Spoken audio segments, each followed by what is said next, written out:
Whether you call it a Scirocco, a Willowa, a Bora, a Pitarak, the winds of change make a big difference in our lives. So, on today's episode of Life's Potluck Buffet, we're going to talk about some of the windiest winds out there and also think about what the winds of change are in our lives.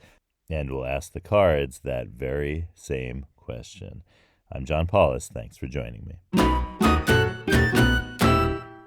Now, the winds I'm talking about today on Life's Potluck Buffet are not winds caused by cyclones, whether tropical cyclones or other cyclonic movement in, in terms of the weather.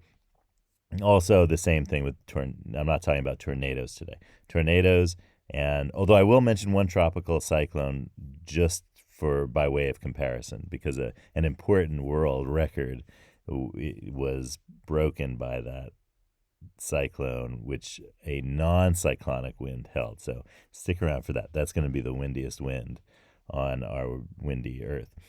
And so I'm ruling out anything that, hurricane, a typhoon, any cyclonic big storm. Also ruling out tornadoes. I mean, tornadoes, say in the United States, can produce winds that are just absolutely off the scale. They can't even measure those winds with anemometers, wind measures. You have to measure the winds by estimating the Doppler radar. So, that's how windy it is in the windiest parts of tornadoes. And, you're talking about, I think, something like close to 300 miles an hour in terms of the records, or the estimates of some of the windiest winds and tornadoes.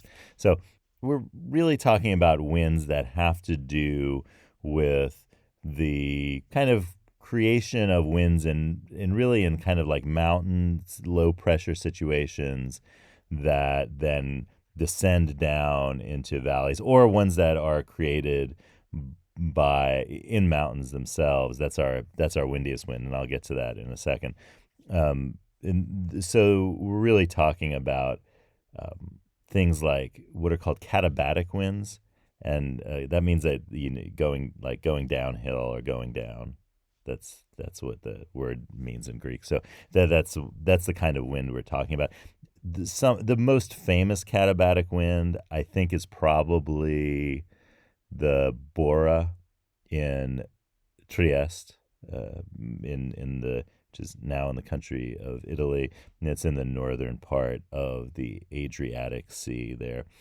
And the winds that Bora is actually from a Greek word, which is Bora.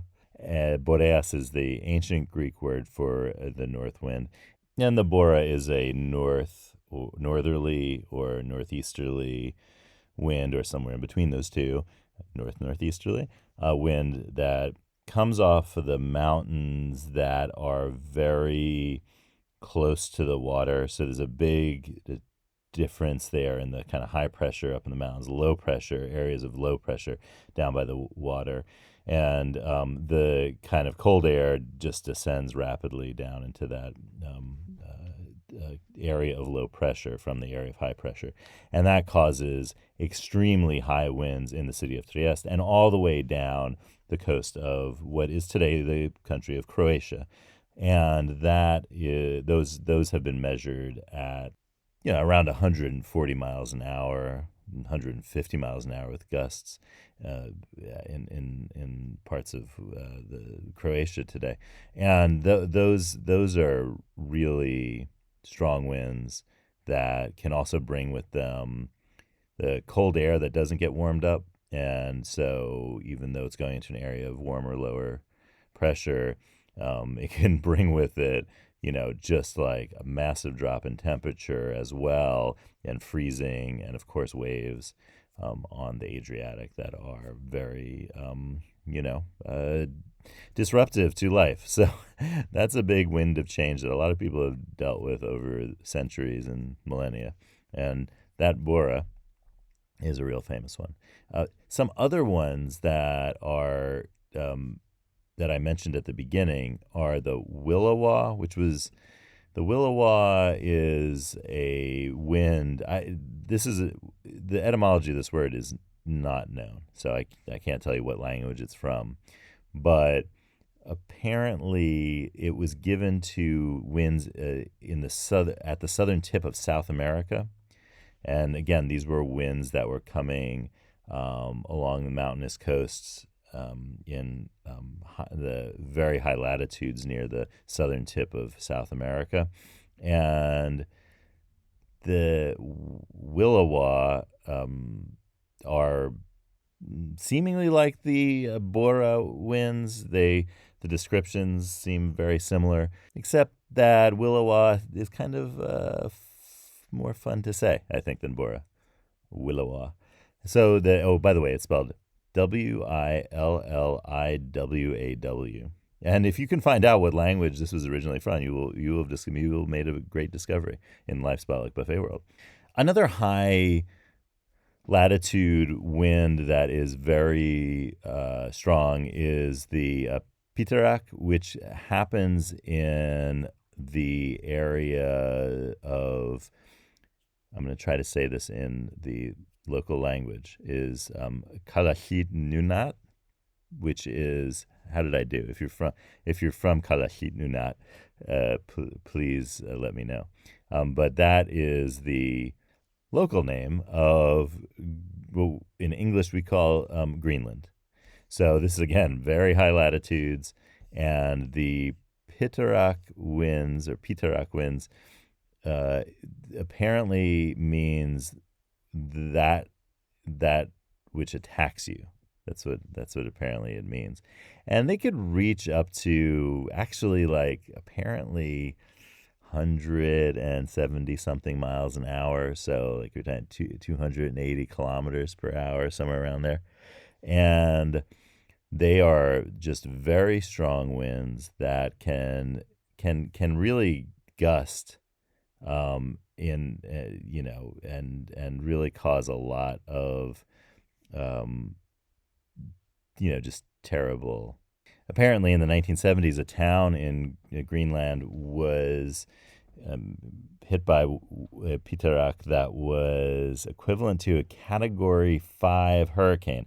And if you're not, I feel like Category 5 hurricane only means things to people in the United States and areas in the south and east coasts of the United States where Category everything hurricanes happen. In other places, hurricanes hardly happen. But in the places along the Gulf Coast and the Atlantic coast of the eastern and southern portions of the United States, hurricanes happen frequently. And so, but a hurricane, Category 5 hurricane is, that's some serious stuff. And the winds, there were gusts up to 200 miles an hour apparently in this 1970 Pitarak that happened in an area of Greenland. So that is another really strong wind. But I want to bring up the I mentioned also the Sirocco, which is a southeasterly wind. That's what that's what the origin of that word is from the Arabic of the western part of the Arabic speaking world, which is called the Maghreb. It's the western part. That part that was very circular. That's why it's called it. And the word in Arabic is shaluk, which is in the local dialects of the northern parts of Africa that speak Arabic there is shlok, and I have a feeling that the word passed through to us today through lingua franca at some point. So that, because that's the whole area. So these winds that come off of the Libyan deserts and so forth, those Shirako, as we call it in English, I have a feeling that that's kind of like prime area for lingua franca. So I have a feeling it was involved at some point in the transmission of that of the word for those winds. Now I want to get to the windiest really wind in the world. I'm going to get that alliteration in, which happens or happened. Okay, the windiest wind in the world without cyclonic or tornadic action. So like we're ruling out hurricanes, tornadoes, and tropical cyclones, and typhoons, which is tropical cyclone. We're ruling all of those out. We're talking about the windiest wind, not in in a storm like that, because there was a instance in April of 1996 where in a tropical cyclone affecting the western coast, the Indian Ocean coasts of Australia, of Western Australia, on an island called Barrow Island, there was a recorded wind speed of over 400 kilometers an hour. It was 253 miles an hour. And that unseated our, still to this day, record holder for a highest wind speed not in a tropical cyclone, which is Mount Washington in New Hampshire in the United States. Now, Mount Washington is known for its extreme weather, and if you know anything about Mount Washington, which you probably you don't need to know anything about Mount Washington, but if you do, you associate it with extreme weather. Its weather station on the top is just bonkers. It's not all times, but it can get bonkers, let's say. And also there's a lot of change in weather. And the thing about that is, and the reason for that, and that top wind speed was measured in 1934, and it was a wind speed of 231 miles an hour, which is 372 kilometers per hour. And that was April 12th. And by the way, the one that happened in that tropical cyclone in Australia was April 10th of 1996. So April 10th through 12th, the windiest times of year in history, in the measurable history of winds. So, but the reason that Mount Washington has such high winds is that there are a number of factors. There's an atmospheric factor that kind of puts a kind of cap on winds that kind of funnels it in. But there's also a kind of V shape that the experts describe that are caused by the White Mountains there, that cause the winds coming from the west, which is the way the weather moves normally in the obviously in the northern hemisphere, but in the U.S. That's the direction of the jet stream and the high altitude stream of winds, and those there's basically an unimpeded stretch of about 1,500 miles into the Great Plains. Remember we were talking about the Great Plains of the United States the other day. There's an unimpeded stretch of lower altitude spaces between Mount Washington and New Hampshire, and just like way out 1,500 miles to the west. And so what that means is that there's this kind of like funnel effect that the V-shaped part of the mountains really allows for in the White Mountains there. And then, Mount Washington is right at the tip of that, and that all the wind gets brought into that. And so you get this like really strong wind that happens. And so that is the windiest wind, not in a tropical cyclone, or a tornado on Earth, and it's in Mount Washington, Agiokochuk in the local language, Western Abenaki. That's the name of it, and that is the windiest measured spot on Earth, windiest fixed spot on Earth. How about that?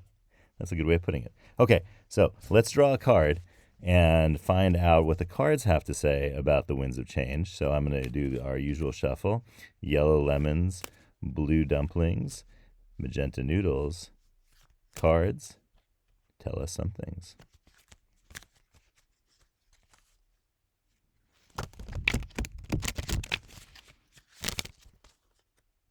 All right.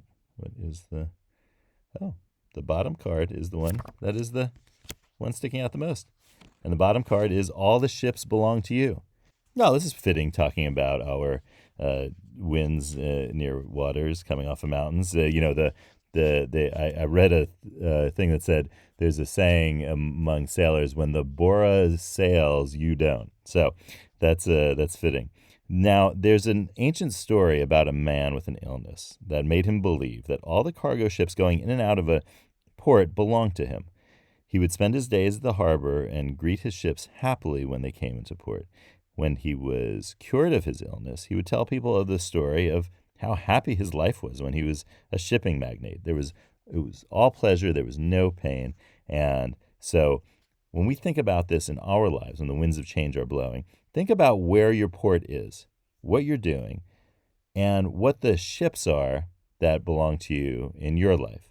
And think about what would happen if that wind, that Bora wind blew in and took you somewhere new and magical. And say this to yourself: it would be crazy if blank happened. It would be, and fill in that blank. And know that you will do that in the future and feel the joy right now. I hope you have a great day, and I'll see you next time on Life's Potluck Buffet.